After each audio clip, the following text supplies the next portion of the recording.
O Senhor nos guarda, qual pastor o seu rebanho. Queridas irmãs e irmãos, estamos hoje com o Evangelho de João, no capítulo 11, verso do 45 ao 56. Naquele tempo, muitos dos judeus que tinham ido à casa de Maria e viram o que Jesus fizera, creram nele. Alguns, porém, foram ter com os fariseus e contaram o que Jesus tinha feito. Então os sumos sacerdotes e os fariseus se uniram ao conselho e disseram: o que faremos?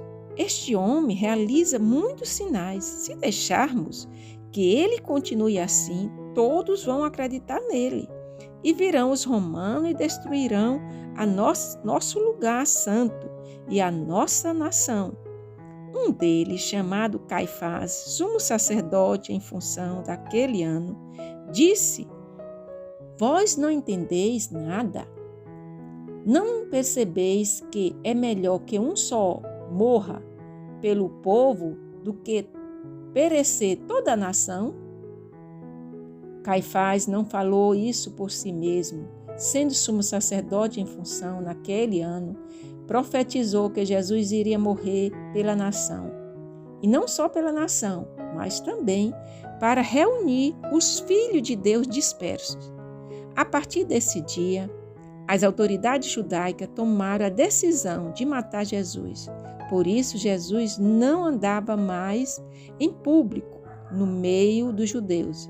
Retirou-se para uma região perto do deserto, para a cidade chamada Efraim.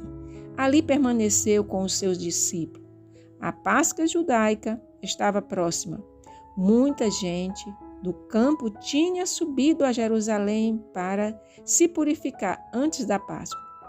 Procurava Jesus e, ao reunir-se no templo, comentavam entre si: o que vos parece? Será que ele não vem para a festa? Palavra da nossa salvação. Glória a vós, Senhor. Que as palavras do Santo Evangelho perdoem os nossos pecados. Louvor a vós, ó Cristo.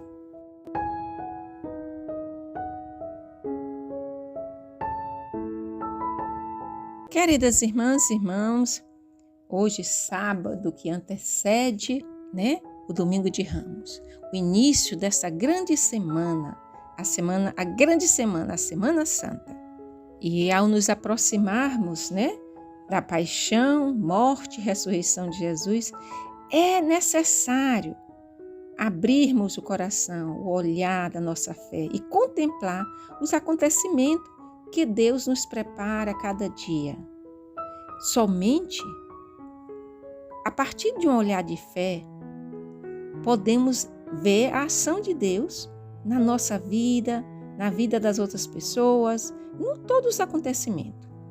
Se percebe aqui que os judeus estão tramando a morte de Jesus e tomam a firme decisão, de matar Jesus. E a gente deve olhar, ver isso, porque lhe faltou, a abertura de coração, lhe faltou o olhar da fé. Por isso é criado todo esse celeuma, toda essa confusão, que o medo, para a gente perceber, a morte de Jesus, eles revelam, é medo de perder o poder, medo dos sinais que Jesus realizava, as maravilhas que Jesus realizava, o medo que eles tinham, que todos passassem a acreditar em Jesus. E isso tudo, gente, é a partir da ótica do olhar que se tem de Deus. Se eu tenho um olhar de Deus, permanente, só numa visão milagrosa ou cega mesmo, eu vou ter uma cegueira espiritual, porque às vezes a forma que eu vejo Deus é uma forma ofuscada. É um Deus que eles acreditavam, um Deus que só um grupo mandava, só um grupo tinha poder, só um grupo tinha discernimento. Então, isso é uma visão errônea que a gente tem de Deus. Porque Deus está em todos os lugares e fala de forma explícita onde Ele quer e como Ele quer.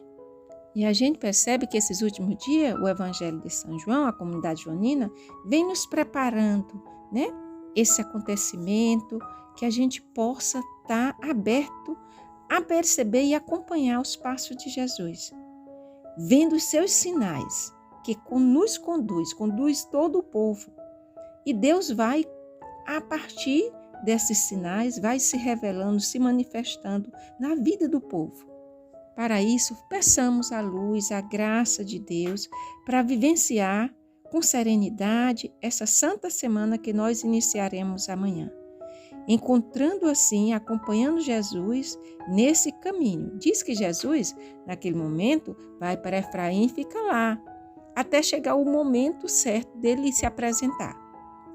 A gente precisa entender, porque a hora de Deus, ninguém manda. Jesus vai para lá, para Jerusalém, na hora que for de Deus. Ele vai se entregar na hora de Deus. Tudo tem seu tempo, sua hora, e a hora de Deus é uma hora precisa. Então ficamos nessa presença desse Deus de amor, ficamos para vivenciar abertas, para vivenciar essa santa semana que iniciaremos amanhã. Então esse dia, mais uma vez, façamos o ato de reconciliação conosco mesmo, com a natureza, com os outros, para bem viver, né, esta santa semana. Meus irmãos, minhas irmãs, fiquemos nessa presença desse Deus que é Pai, que é Filho, que é Espírito Santo. Amém. Um santo dia. E passe esse evangelho para outras pessoas e vamos evangelizar juntos. E vamos rezar por todas as pessoas que estão doentes, do corpo e da alma, né? Pedindo a saúde e a paz interior de cada pessoa. Aquelas pessoas que perderam seus entes queridos nesses últimos dias, que estão em sofrimento, que possam ser consoladas neste amor de Deus. Assim seja. Amém.